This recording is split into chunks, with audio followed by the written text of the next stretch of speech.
সূরা মারইয়াম। রহমান রহিম আল্লাহ তাআলার নামে। কাফ হা ইয়া আইন সাদ।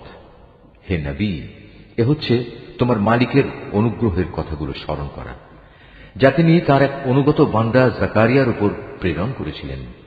যখন সে একান্ত নীরবে তার মালিককে ডাকছিল, সে বলেছিল, হে আমার মালিক, আমার শরীরের হাড় দুর্বল হয়ে পড়েছে এবং আমার মাথা শুভ্র জল হয়ে গেছে, তুমি আমার দোয়া কবুল করো। হে আমার মালিক, আমি তো কখনো তোমাকে ডেকে ব্যর্থ হইনি। আমার মৃত্যুর পর আমি আমার পেছনে পড়ে থাকা আমার ভাই বন্ধুদের দিনের ব্যাপারে আশঙ্কা করছি। অপরদিকে আমার স্ত্রী হচ্ছে বন্ধ্যা, সন্তান ধারণে সে সক্ষম নয়। তাই তুমি একান্ত তোমার কাছ থেকে আমাকে একজন উত্তরাধিকারী দান করো, যে আমার উত্তরাধিকারিত্ব করবে ইয়াকুবের বংশের। হে আমার মালিক, তুমি তাকে একজন সন্তোষভাজন ব্যক্তি বানাও। আল্লাহ তাআলা বললেন, হে জাকারিয়া, আমি তোমাকে একটি ছেলে হওয়ার সুখবর দিচ্ছি। তার নাম হবে ইয়াহিয়া। এর আগে এ নামে আমি কোনো মানুষের নামকরণ করিনি। সে বলল, হে আমার মালিক, আমার ছেলে হবে কিভাবে? আমার স্ত্রী তো বন্ধ্যা এবং আমি নিজেও এখন বার্ধক্যের শেষ সীমানায় এসে উপনীত হয়েছি। আল্লাহ তাআলা বললেন, হ্যাঁ, এটা এভাবেই হবে। তোমার মালিক বলছেন, এটা আমার জন্য নিতান্ত সহজ কাজ। আমি তো এর আগেও তোমাকেও সৃষ্টি করেছিলাম যখন তুমি কিছুই ছিলে না। সে বলল, হে আমার মালিক, আমাকে এজন্য কিছু একটা নিদর্শন বলে দাও। তিনি বললেন, হ্যাঁ, তোমার নিদর্শন হচ্ছে সুস্থ থেকেও তুমি ক্রমাগত 3 রাত মানুষদের সাথে কোন রকম কথাবার্তা বলবে না। অতঃপর সে কামরা থেকে বেরিয়ে তার জাতির লোকদের কাছে এলো এবং ইশারা ইঙ্গিতে তাদের বুঝিয়ে দিল, তারা যেন সকাল সন্ধ্যা আল্লাহ তাআলার পবিত্রতা ও মহিমা ঘোষণা করে। এরপর একসময় ইয়াহিয়া জন্ম হল। সে যখন বড় হল, তখন আমি তাকে বললাম, হে ইয়াহিয়া, আমার কিতাবকে তুমি শক্ত করে ধারণ করো। আসলে আমি তাকে ছেলেবেলায় বিচার বুদ্ধি দান করেছিলাম। সে আমার একান্ত কাছ থেকেই হৃদয়ে কোমলতা ও পবিত্রতা লাভ করল। সে ছিল আসলেই একজন পরহেজগার ব্যক্তি। তদুপরি সে ছিল পিতামাতার একান্ত অনুগত, কখন অবাধ্য ও নাফরমান ছিল না। তার প্রতি শান্তি বর্ষিত হয়েছিল যেদিন তাকে জন্ম দেওয়া হয়েছে। শান্তি বর্ষিত হবে সেদিন যেদিন সে মৃত্যুবরণ করবে এবং যেদিন পুনরায় সে জীবিত হয়ে পুনরুত্থিত হবে।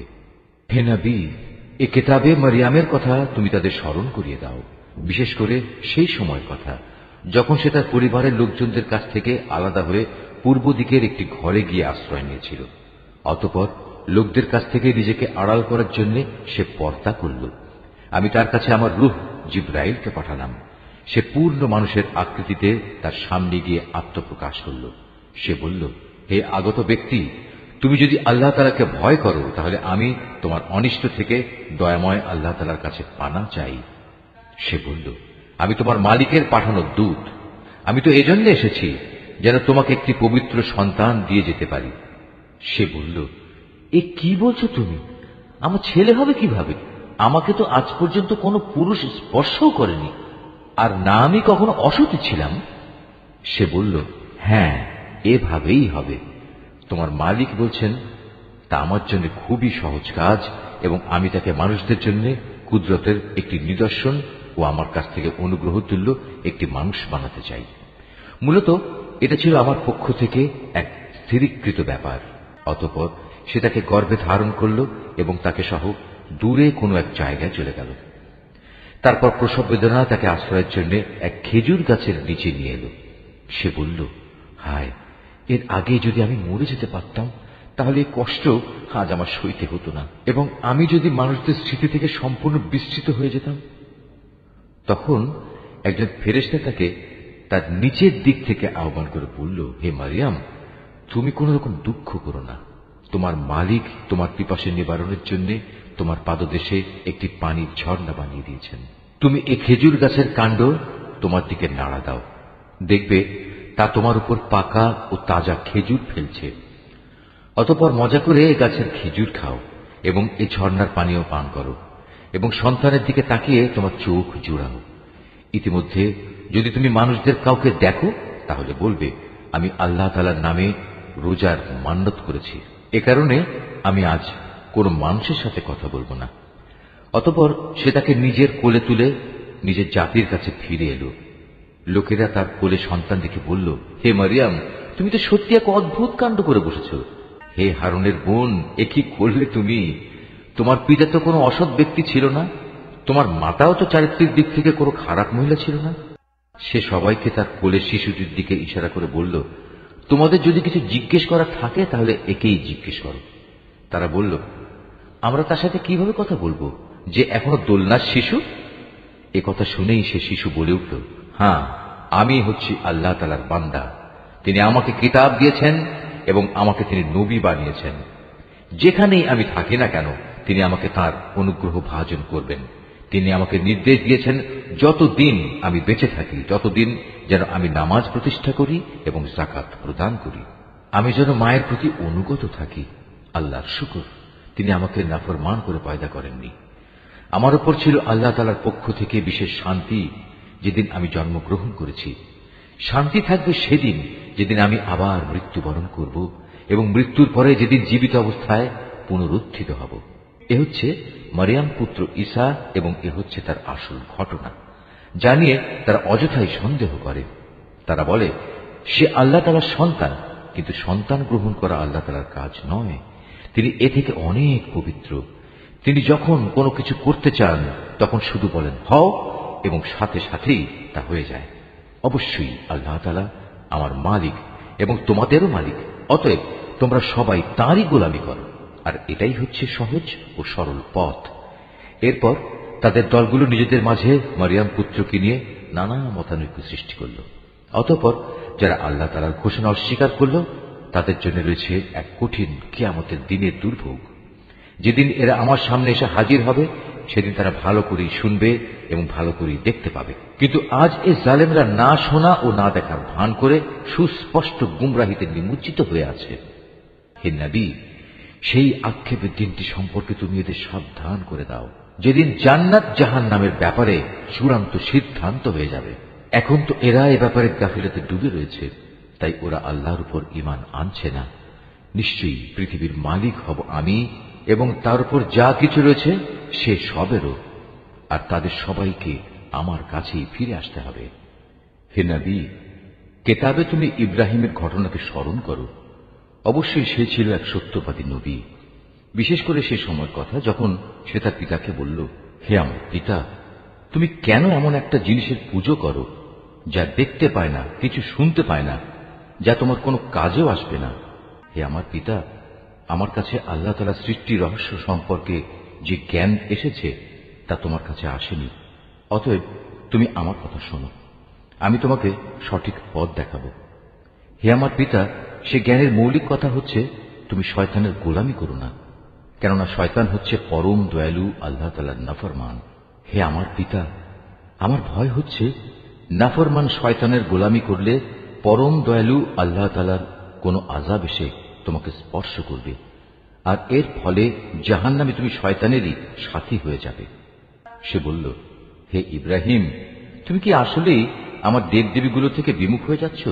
তবে শোনো, এখনো যদি তুমি এসব থেকে ফিরে না আসো তাহলে অবশ্যই আমি তোমাকে পাথর মেরে হত্যা করব, আর যদি বেঁচে থাকতে চাও তাহলে তুমি চিরতরে আমার কাছ থেকে আলাদা হয়ে যাও। সে বলল, আচ্ছা, তোমার প্রতি আমার সালাম, আমি তোমার কাছ থেকে আলাদা হয়ে যাচ্ছি, কিন্তু এ সত্ত্বেও আমি আমার মালিকের কাছে তোমার জন্য মাগফিরাত কামনা করতে থাকব। অবশ্যই আল্লাহ তাআলা আমার প্রতি অতিশয় মেহেরবান। আমি তোমাদের কাছ থেকে আলাদা হয়ে যাচ্ছি এবং আল্লাহ তাআলাকে বাদ দিয়ে তোমরা যাদের ডাকো তাদের সবার কাছ থেকেও আলাদা হয়ে যাচ্ছি। আমি তো আমার মালিককেই ডাকতে থাকব। আশা করি আমার মালিককে ডেকে আমি কখনো ব্যর্থকাম হব না। অতঃপর যখন সে সত্যিই তাদের কাছ থেকে পৃথক হয়ে গেল এবং পৃথক হয়ে গেল তাদের থেকে যাদের ওরা আল্লাহ তাআলার বদলে ডাকত, তখন আমি তাকে ইসহাক ও ইসহাক পুত্র ইয়াকুব দান করলাম। এদের সবাইকেই আমি নবী বানিয়েছি।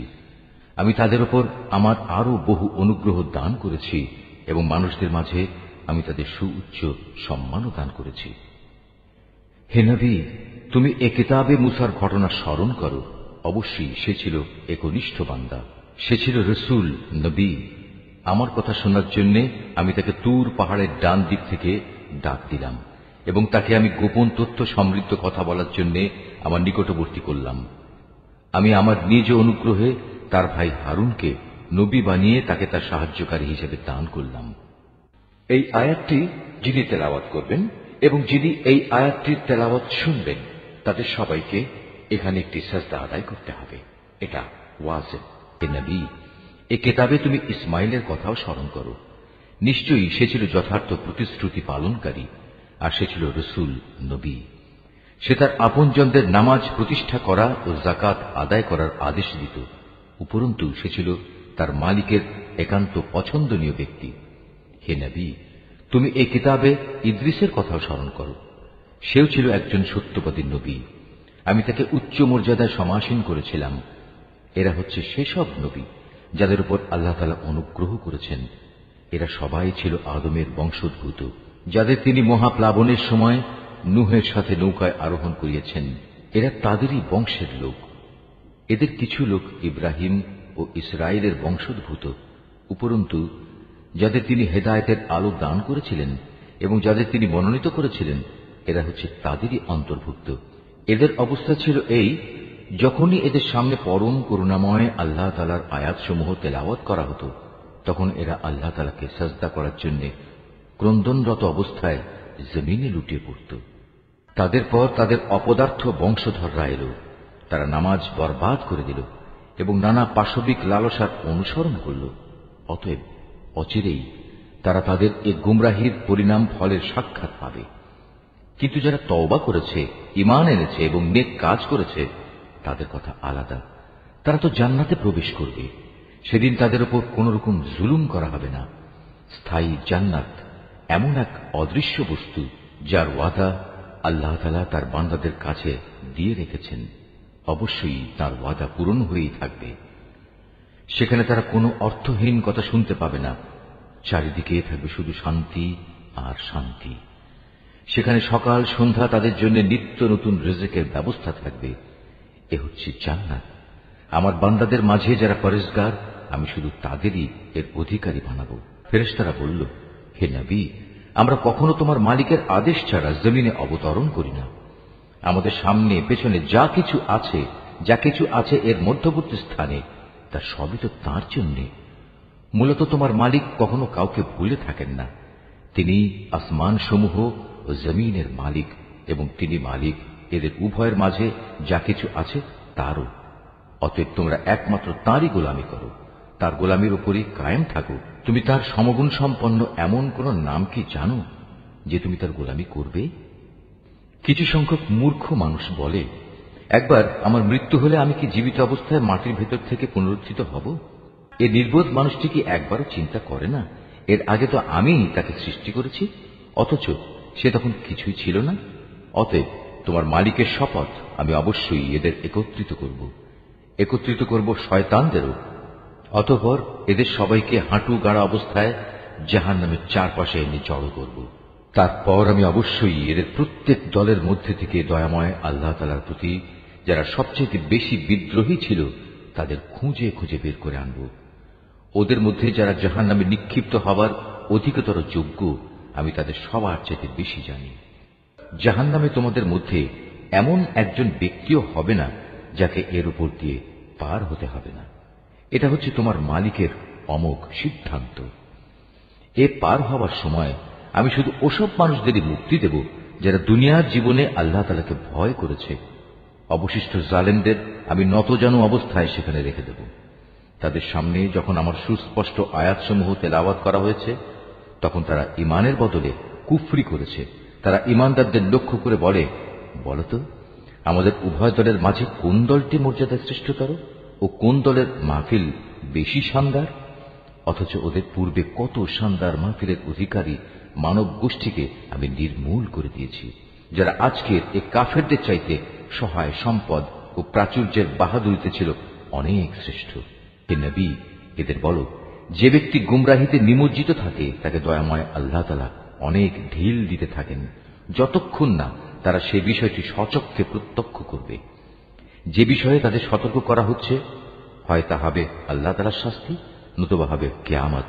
তেমন সময় উপস্থিত হলে তারা অচিরেই একথা জানতে পারবে কোন ব্যক্তিটি মর্যাদায় নিকৃষ্ট ছিল এবং কার জনশক্তি ছিল দুর্বল।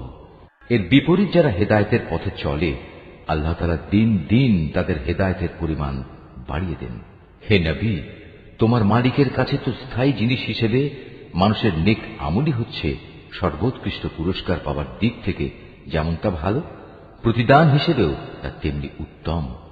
তুমি সে ব্যক্তির অবস্থা লক্ষ্য করেছো কি, যে আমার আয়াতসমূহকে প্রত্যাখ্যান করে এবং ঔদ্ধত্যের সাথে বলে বেড়ায়, কিয়ামতের দিন আমাকে অবশ্যই আমার মাল ও সন্তান ফেরত দেয়া হবে। সে কি অদৃশ্য জগতের কোন খবর পেয়েছে? না দয়াময় আল্লাহ তাআলার কাছ থেকে এ ব্যাপারে সে কোনো প্রতিশ্রুতি আদায় করে নিয়েছে? না, এর কোনটাই নয়। যা কিছু সে বলে আমি তার প্রতিটি কথাই লিখে রাখব, এবং সে হিসেবেই কিয়ামতের দিন আমি তার শাস্তি বাড়াতে থাকব। সে যা কিছু আজ বলছে আমিই হব তার অধিকারী, আর সে একান্ত একা ও নিঃসঙ্গ অবস্থায় আমার কাছে ফিরে আসবে। এরা আল্লাহ তাআলাকে বাদ দিয়ে অন্যদের মাবুদ বানায়, যেন এরা তাদের জন্য সাহায্যকারী হতে পারে। কিন্তু না, কিয়ামতের দিন বরং এরা তাদের ইবাদতের কথা সম্পূর্ণত অস্বীকার করবে। এরা তখন তাদের বিপক্ষ হয়ে যাবে। হে নবী, তুমি কি এই বিষয়টির প্রতি লক্ষ্য করনি আমি কিভাবে কাফেরদের উপর শয়তানদের ছেড়ে দিয়ে রেখেছি? তারা আল্লাহ তাআলার বিরুদ্ধে তাদের ক্রমাগত উৎসাহ দান করছে। অতএব তুমি এদের আযাবের ব্যাপারে কোন রকম তাড়াহুড়ো করো না। আমি তো এদের চূড়ান্ত ধ্বংসের দিনটি গণনা করে যাচ্ছি। সেদিন আমি পরেজগার বান্দাদের সম্মানিত মেহমান হিসেবে দয়াময় আল্লাহ তাআলার কাছে একত্রিত করব, আর নাফরমানদের জাহান্নামের দিকে তৃষ্ণার্ত উটের ন্যায় তাড়িয়ে নিয়ে যাব। সেদিন কোন মানুষই আল্লাহ তাআলার দরবারে সুপারিশ পেশ করার ক্ষমতা রাখবে না। হ্যাঁ, যদি কেউ আল্লাহ তাআলার কাছ থেকে তেমন কোন প্রতিশ্রুতি নিয়ে রাখে তবে তা ভিন্ন কথা। এই মূর্খ লোকেরা বলে, করুণাময় আল্লাহ তাআলা সন্তান গ্রহণ করেছেন।